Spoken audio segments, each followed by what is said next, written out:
Mohamed Sururu. I'm a teacher and a Paralympian, and from Next Step Foundation. And with me, there are these three gentlemen. They're gonna introduce themselves and also say a bit of what they're doing, of what they do, and then we'll continue. I can reintroduce myself again. I'm Asia, and I'll be your moderator. So, no noise making, please. Yeah. Thank you. Yeah. Hello, I'm Dr. David Okello. I'm a mental health advocate, innovator, and researcher.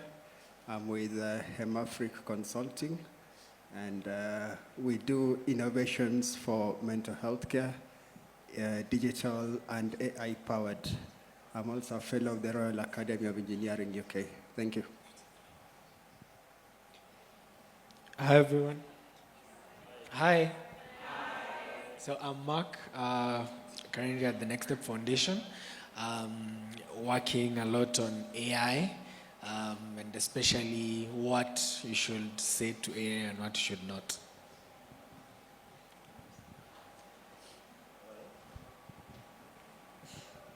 Hello, my name's Chris Harrison. I'm one of the co-founders of Next Step Foundation, and I think we've got a bit of a Next Step reunion up here. I'm a white male, no hair on my head, but some on my face, glasses, blue blazer, and some very sharp blue and white shoes, if I may say so. One of the things that Next Step is focused on is empowering persons with disabilities to economic independence through job training and job placement. And as part of that, we're very focused on supporting the mental health needs of persons with disabilities. And so I think we're going to talk a little bit more about how that focus has expanded to include young people with disabilities to support their mental health and provide sexual and reproductive health information as well. Thank you so much. So I'm told that we've got like less than, it was about to be 60 minutes, but now we've got 33 minutes. So we can short so many things. I will talk about myself for a bit, and then the panel will say why they are here today, and they're gonna share some stuff and answer questions along the way. But to share you on my mental journey in relation with my story, so you can acclimatize yourself with some questions as we go by. Like I said, I'm Asia Mohamed Sururu, and most of you today have been asking me if I was born like this. But I wasn't born like this. I got train accident in 1982 when I was 2 years of age. And then I lost my 3 fingers on my left hand, and lost my legs, both legs. And during that time, during the actual time of what was happening, I get to lost my father because he gets to see all those stuff, what was going on, and he got stroke. You know, when you are too shocked, too stunned to speak, and you're like, oh no, things that are unimaginable. And then he just died right there and there. And the ambulance that took me to the hospital also took my father. And the journey hasn't been easy. And most of the questions you guys have been asking me all this day is how do you overcome challenges? How do you overcome challenges? I will say challenges will always be there, because in this world there's nothing new. They are all repetition of stuff, repetition of things. Challenges are always be there. They're always gonna be there, but it's not about the challenge, it's about you. It is you. What are you gonna do about yourself? So I will say, on my perspective, is that I accepted reality. I'm a very realistic person. I accepted reality. It is what it is. So it is this. What should I do? and I moved on. So once you moved on, it's easier to overcome all those challenges. Like I said, challenges always be there. And in this club, every day, every night, we are being added. We are now billion.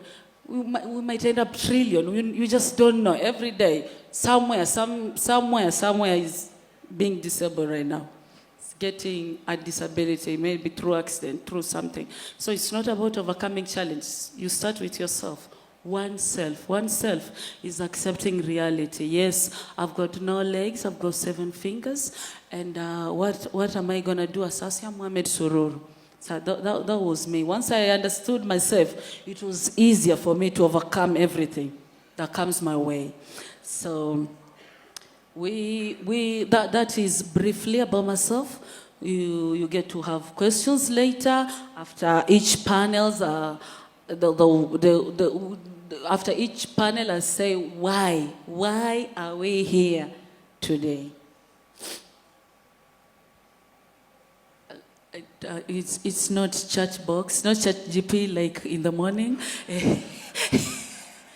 This is pure us.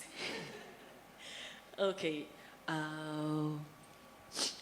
Just some few questions as you get to know the panelists themselves. Dr. Okello, I will start with you. I was told that we've got 33 minutes. Dr. Okello, I'll start with you. As a doctor and a mental expert,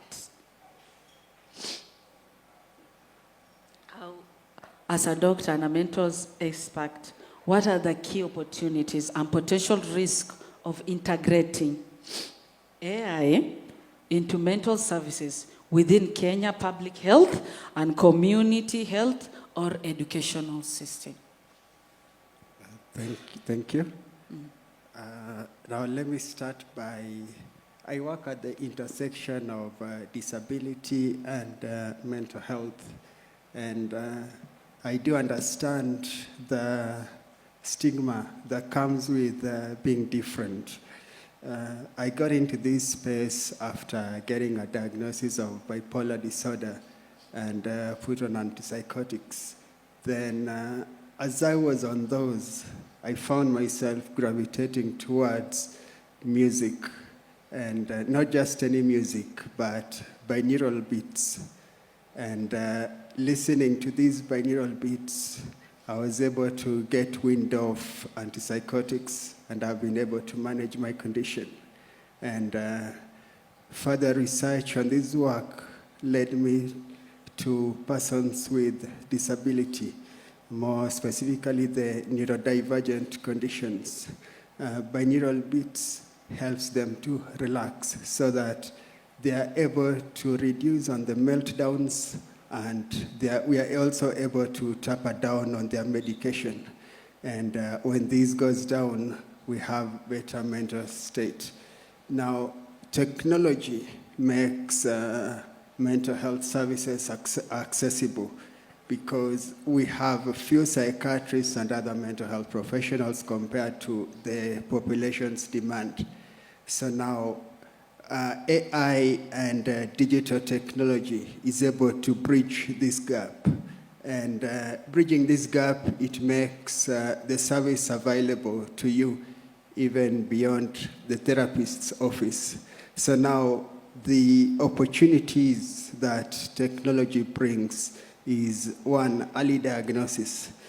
Mental health is rarely diagnosed, and it will take somebody about 5 to 10 years before they actually go and seek help. Now, when this happens, a lot is taking place in the background, and you'll wonder why somebody who was okay today suddenly dies by suicide tomorrow, and you struggle to connect the dots. It is a process. And with disability, there is that stigma that comes from community, but there is also that stigma that comes from within. And it is the stigma from within that makes our mental health condition even worse. So now, how can we solve that stigma from within so that we can be more resilient emotionally and mentally? And other opportunities besides the early diagnosis is reducing stigma. Now, there is a lot of stigma around traditional mental health care. And if you tell somebody today, go and see a psychologist, the first thing that comes to their mind is, I'm not crazy. And they use the word crazy not in a positive way, but in a negative way. And technology enables us to overcome that stigma so that the services are more accessible. There is that stigma because of culture.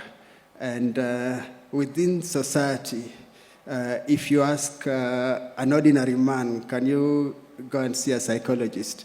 It will be met with a lot of resistance. But if you give the same man a technology tool that they can access within their own private time, within their own private space, they will seek that service. Thank you. Thank you so much, Dr. Kello. Thank you so much, Dr. Kello. Assuming that you all have read the schedule, that we are talking about tools that are accessible to mental health and awareness.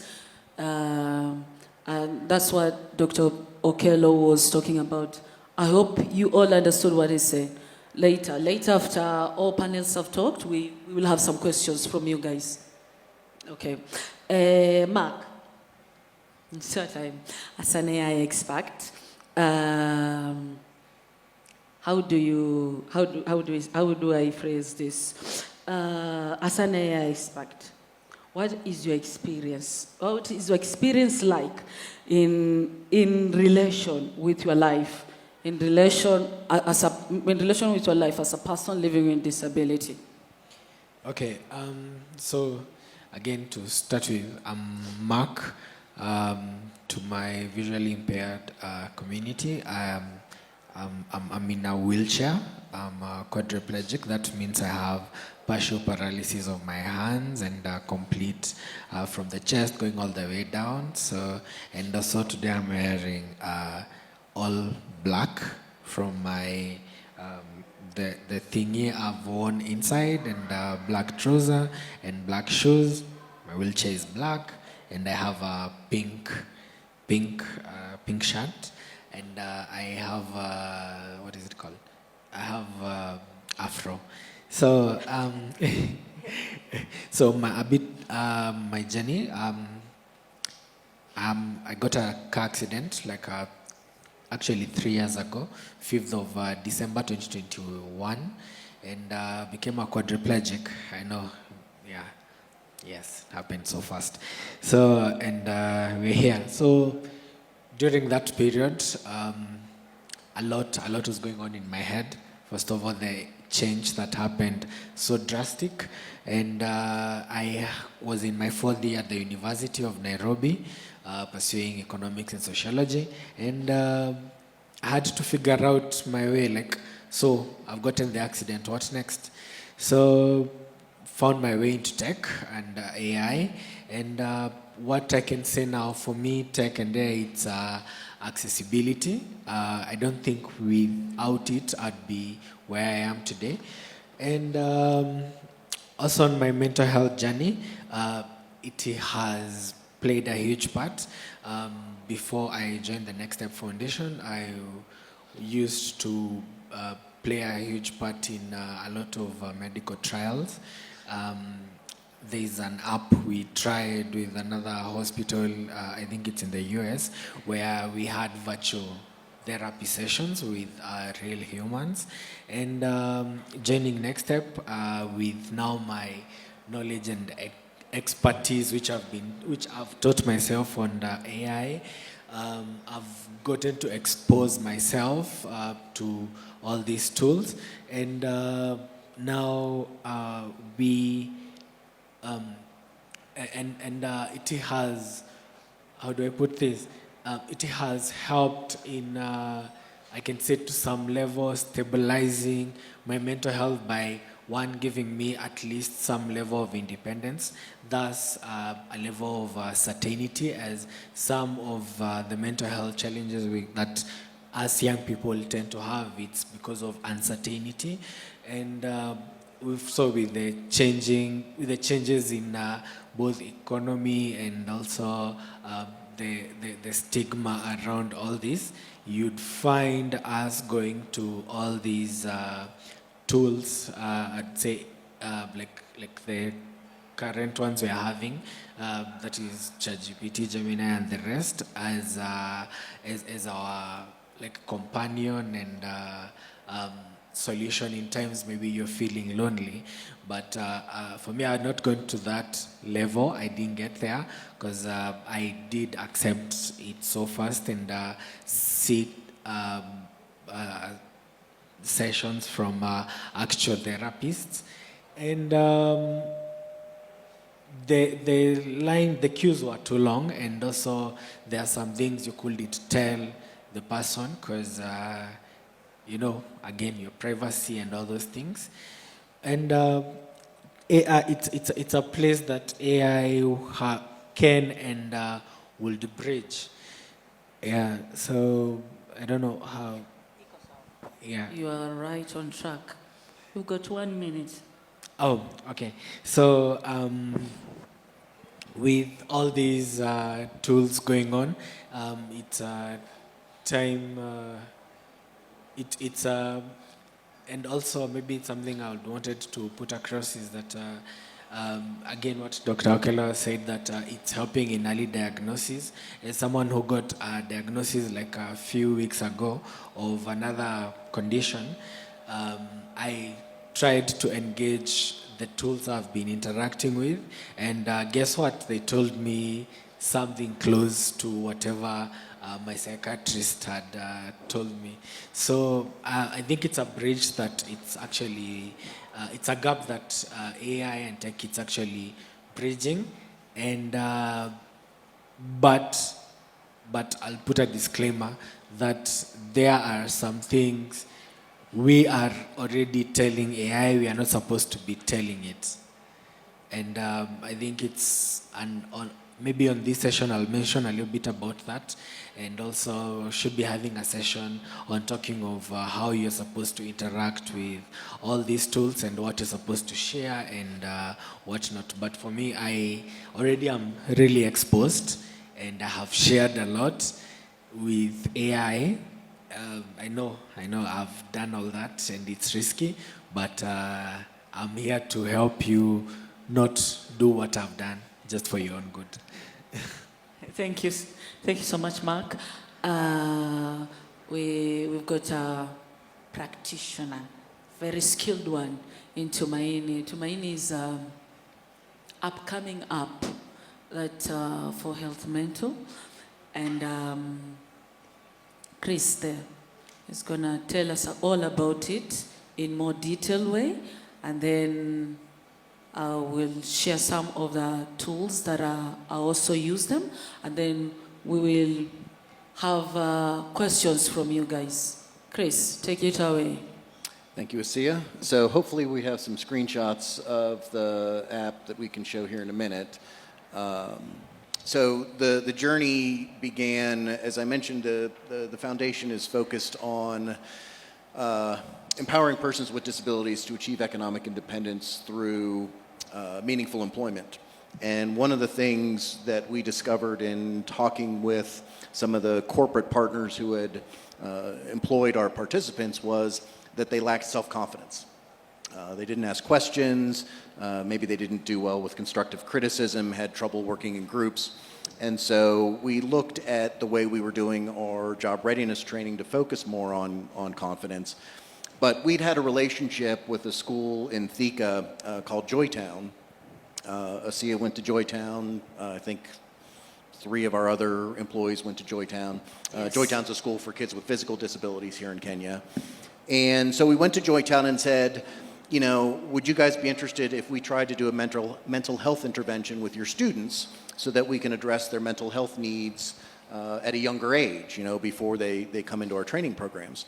And the idea was to bring counselors with disabilities into the school to counsel the students. And the program's been very successful. We're in Joytown now. We expanded into Treeside in Kiambu County, which is a school for kids with hearing impairment. So we have one counselor who is deaf and knows Kenya Sign Language, and then we have another counselor who knows Kenya Sign Language. And then at Joytown, the counselors we bring in all have physical disabilities. The idea being that if the students can recognize someone with a counselor with a disability, they're more likely to be open, not feel like they have to explain the disability to a counselor, et cetera. Well, the limitation there, obviously, is we're only with these students about every other week during the academic year. So over the course of a full academic year, we get to interact with the students about 12 to 14 times for an hour or two at a time. And so there's an obvious gap that exists between when the students are able to engage with us and when they're the rest of the school year, but of course critically when they go home, because a lot of the mental health issues that arise from their experience in the village. So whether it's riding on the bus and the other, your fellow students don't want to touch you because they're afraid they're going to catch your disability, whether it's someone who's in a wheelchair who doesn't have a caregiver who can take care of them all throughout the day, right? So they get neglected at home. So what we found was that the students, particularly when they come back from break, tend to have even more severe mental health issues. And so the idea was, as Mark was talking about, AI exists, generative AI in particular, right? The ability of humans to interact with computers and receive responses as if you're speaking with a human. And so we started building what we call Tumaini, which is Swahili for hope.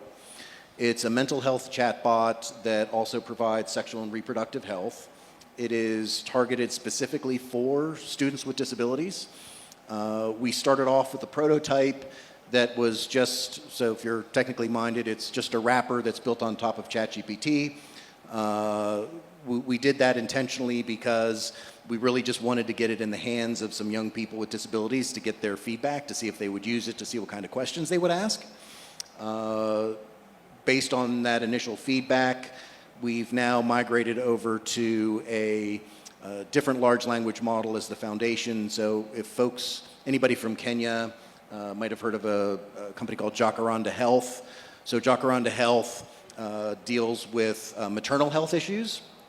They've developed a maternal health chatbot, and as part of that development, fine-tuned one of Meta's open source large language models.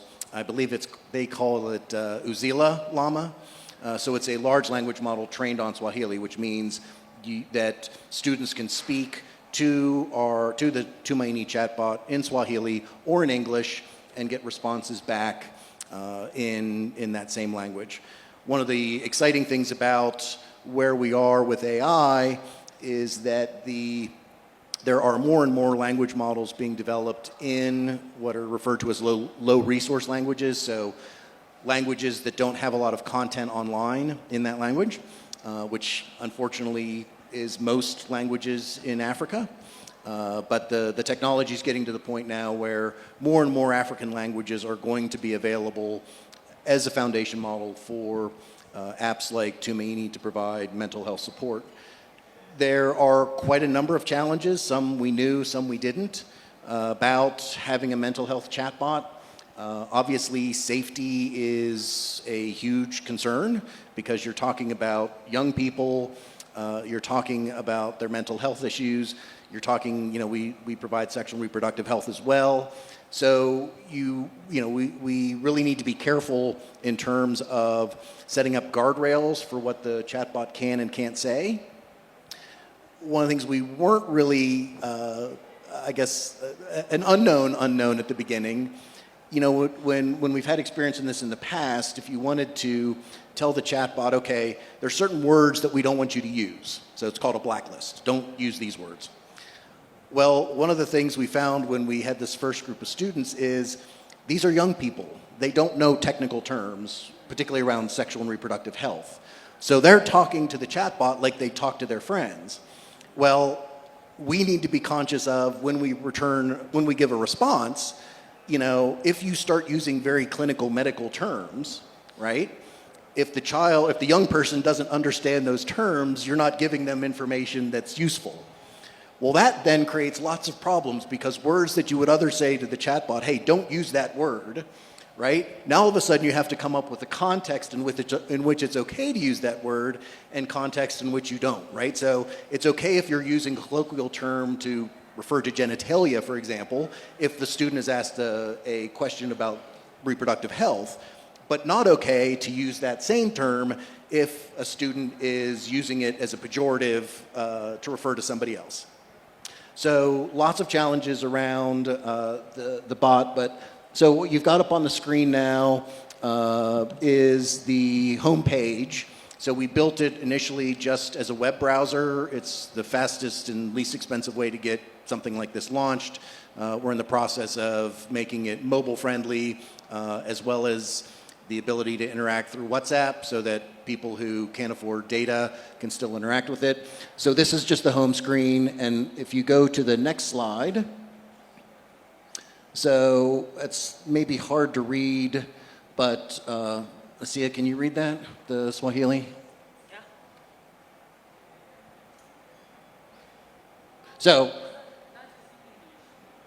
So basically what this...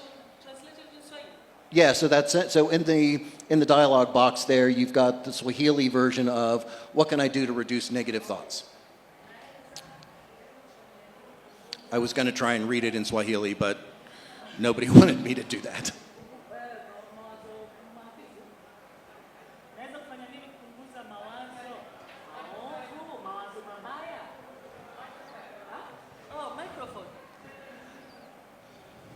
Naweza kufanya nini kupunguza mawazo mabaya?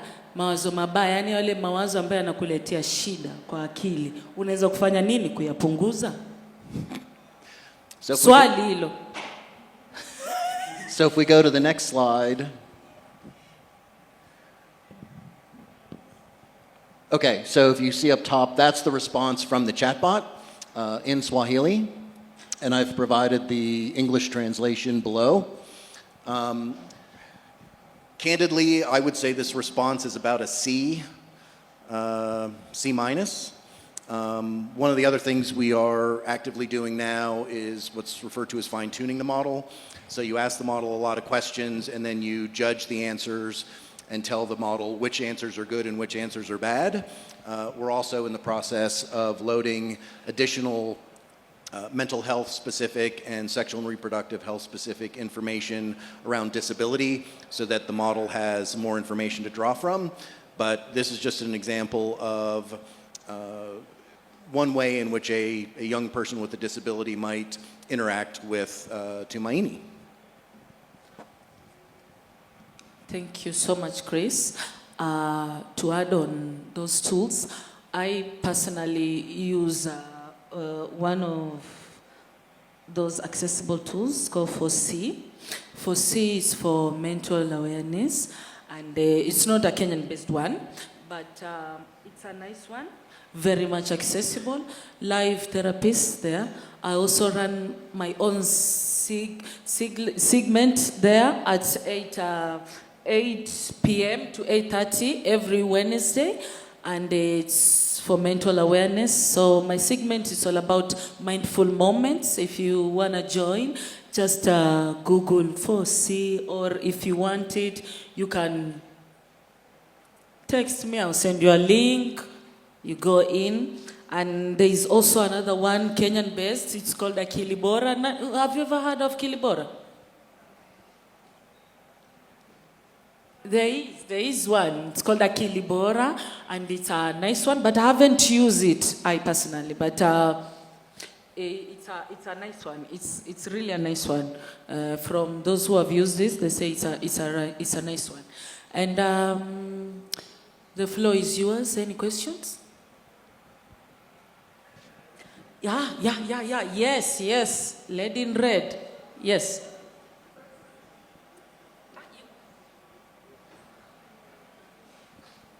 Mine is not a question, but I commend you for being the strong person you are, because I'm just seeing through as you're moderating, you like there's you're having a meltdown.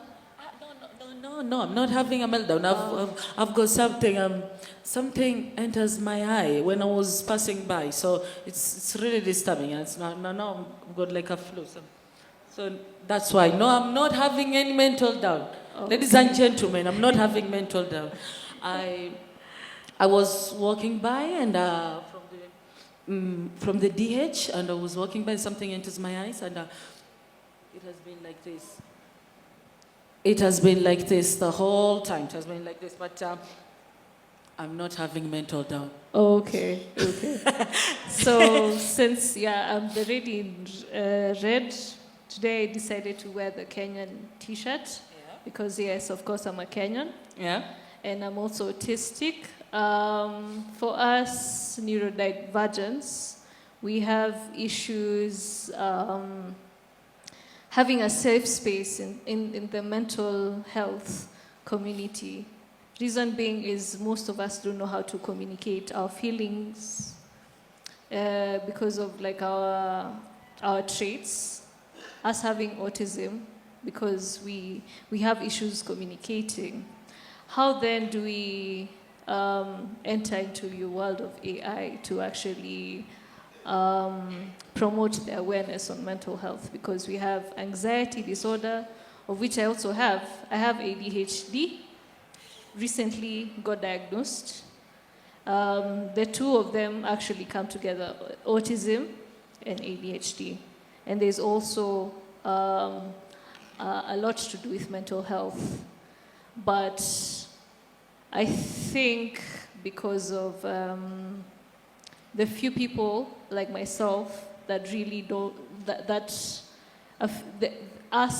few people that are really bold and are able to speak about our feelings, how then do we promote more on now the mental health awareness into it? Which of the panelists do you want to answer it? All of them, actually. No, we've got less time. Just we will take one because of question and time. then that's it. Which one do you want to answer? I could ask. Mark. Yeah. In the middle is Mark. Yes. All right, Mark, you've got 30 seconds. Because he's the AI person, right? Yeah, you've got 30 seconds. Yeah. So first of all, we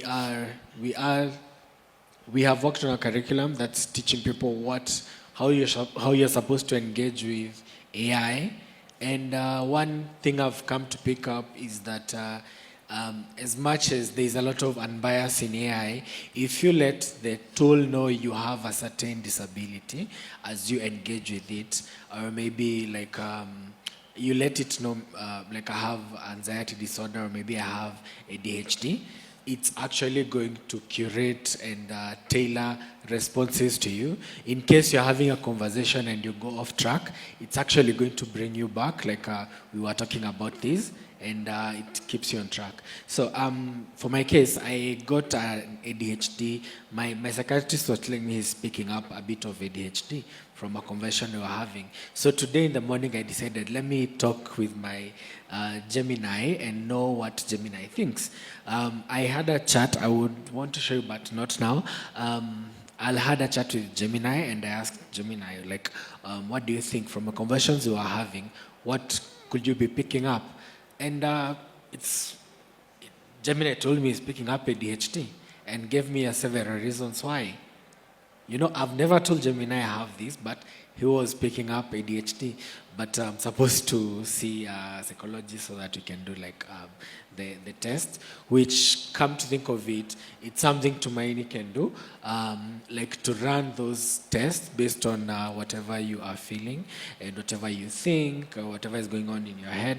And we should be looking on how we can get these app delivered to your WhatsApp without having to download apps, because we are getting to a time whereby us, even myself, I'm getting to uninstall apps because a lot of security issues and everything.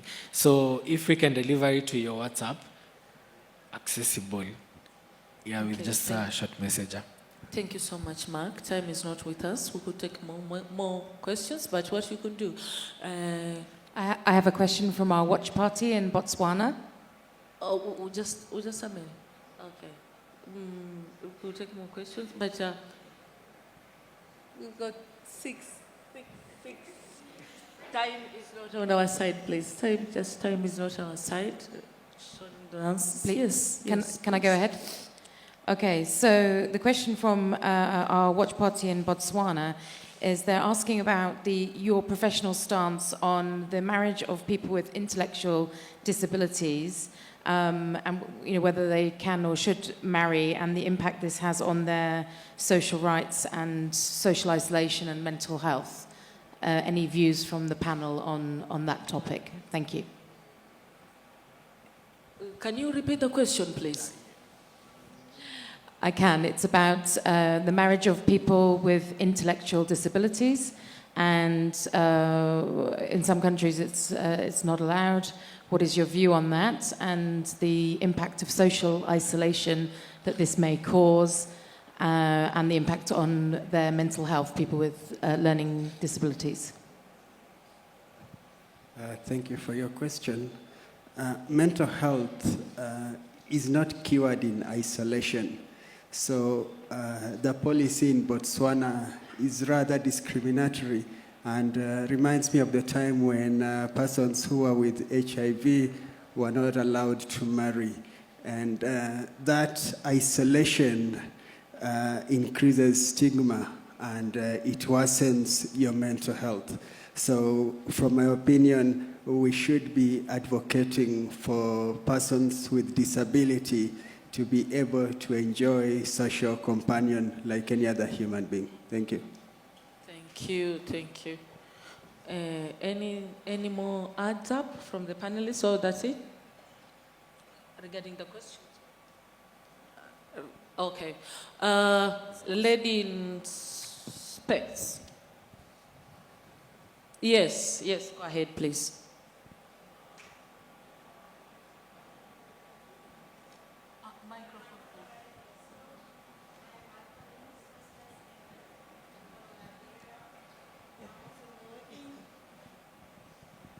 In using AI, I want to know if there is disadvantages when it comes to using AI for awareness and the researches, if there are any disadvantages, and how can it be addressed? Anyone from the panelists wants? Can you repeat the question? They said about it. Had it. I said, in using AI for the awareness or researches, I want to know if there are disadvantages when it comes to using AI or Gemini. And if yes, how can it be addressed? So one of the challenges with these large language models is something called hallucinations. So the model will give you a response, and it uses the same authoritative tone even when it's giving you information that turns out to be false. I'm a lawyer by trade, and there have been a number of cases in the United States where lawyers have used ChatGPT to write a legal brief, and ChatGPT will make up a case and actually make up the case, the citation, the quotation, and then the lawyers get caught having used AI to write their brief. So hallucinations are a real thing, and there's not much that you can do to eliminate hallucinations. What we're doing with Tumaini is a strategy that's known as retrieval augmented generation. So what you do is you provide, you take a foundation model like ChatGPT or Llama, and then on top of it you put a curated knowledge base. So these are documents, this is information that you've selected yourself that you know is trustworthy, and the model then will refer to that knowledge base when it's answering your questions. Again, it can't eliminate hallucinations 100%, but using this retrieval augmented generation is a way to mitigate that and ensure that the information that the model is giving is accurate and real. Thank you so much. Okay, lady in green, this will be our last question. Yeah, hello, once again. Yeah, yes, I have a question. Sorry, I didn't get the name of the gentleman in the middle. Yeah, you're talking about AI. Yeah, my question is, does AI give the right, true information? Or, because when I tried to use it, some friends told me that sometimes it gives fake information. But here we are talking about AI. Is the information provided right, or give us clear advice so that when I go back, I can continue using it? Thank you. Okay, so AI, yes, it gives true information, and other times it gives deep fakes. They're called deep fakes. And most of them, they arise from it generating things that by combining information from different sources, because it's trained from different sources. Most of the time it will give true information, and depends, now you comes in the human aspect, whereby you need to verify some of the information. Maybe tools like Gemini gives you the option of verifying. It's usually at the bottom where you just need to click on confirm information, and it is going to get to you like the exact source where it's getting the information. So yeah, it gives true information. Thank you so much, Mark. Our time is up, but we will do what we call last parting shot from each of us as we go. I'll sum myself. We'll let you know that. Please, 2 seconds, just a second. It's not a question. All right. Yes. Go ahead. I see the need. Thank you very much for that. I see the need to make a comment and clarify on that issue that was talking about Botswana policies and marriage. Yes. I don't think we really got the sense.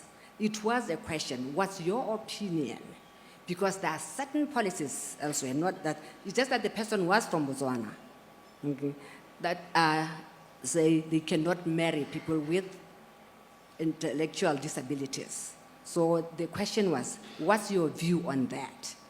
I feel obligated, well, I'm from Botswana, I feel obligated to clarify this because the good doctor said the policies, Botswana policies are discriminatory, so we might just have gotten it wrong. Thank you. Thank you so much on that. We'll do our last thing, our last parting shot, and we'll start by myself. I will say that so it is an honor having you here. Thank you so much for being here and listening to us. Any question, please just send them, and we will be here to answer them. And I will end by saying, it is who you are, regardless of what society is, regardless of society see you as, but it is you, it is you. You have to be true and be with oneself, and then understand yourself, and the rest are just others. So be you. Thank you. Thank you. My parting shot is there is a cultural difference when it comes to matters mental health, and we are using a more westernized approach to mental health in Africa, and it clashes most of the time with our traditional and cultural beliefs. And apps like Tumaini are bringing that gap by bringing in languages such as Kiswahili. And I do hope that from this conference, we will not discriminate persons with mental health conditions, and we will embrace them as one. Thank you. So my parting shot will be one worry that people would have, and therapists in the house would agree that maybe our job will be taken away. That's our worry that most people would have, that AI is taking our jobs and everything. No, the AI, what is offering, okay, as much as there's negative effects of it which could be dependence on AI, the human aspect is still needed, and that's where the therapist will still come in. We are not taking away your therapist, we're just providing you a solution at your comfort, and the therapist is now for you to take the next step, and the therapist will offer the human touch, and AI will offer some level of privacy with information that you cannot share with AI. So to bridge that, again, we have a curriculum that will be teaching people on how and what you should engage with AI and what not to. And also, you can check my profile on my QR code around my wheelchair, and you'll get to know more about all those things. And I'll still be around. I'll share how I leverage on AI tools and everything for my daily use and everything. And it was great. I just thank Enable for including mental health in this conference. It's a really important issue, and I hope that everybody in here obviously has some interest in mental health, that we can continue the conversation between now and the next conference, so this doesn't become a once-a-year conversation.